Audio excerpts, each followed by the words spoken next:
Ramai yang terkejut dengan kenaikan harga emas yang sangat mendadak. Awal tahun hari tu, harga 1 gram emas hanyalah RM409. Tapi sekarang ni, Oktober 2025, 1 gram dah pun mencecah RM600. Kenaikan harga yang sangat ketara dalam tempoh tak sampai setahun. Harga emas akan terus naik selagi sistem wang kertas masih digunakan dan kerajaan terus mencetak wang yang menyebabkan nilai mata wang jatuh, emas akan terus naik. Kita boleh tengok sendiri pada tahun 2020, harga emas naik disebabkan oleh COVID-19.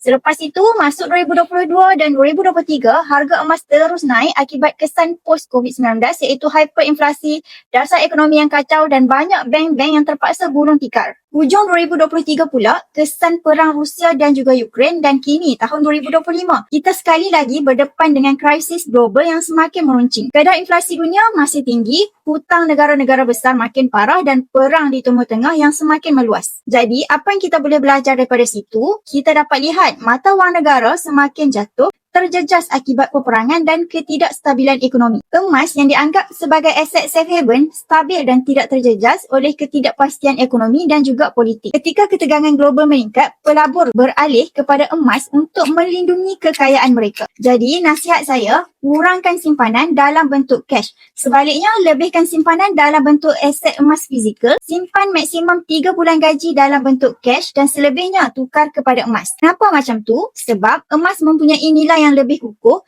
lebih selamat dan lebih mudah dicairkan apabila diperlukan. Jadi, jika anda ingin selamatkan simpanan dari jatuh nilai ataupun inflasi, boleh terus rujuk pin video tutorial atau tekan link di bio untuk daftar akaun emas Public Gold dan saya akan bimbing anda dalam cara dan langkah-langkah simpanan emas yang terbaik untuk anda.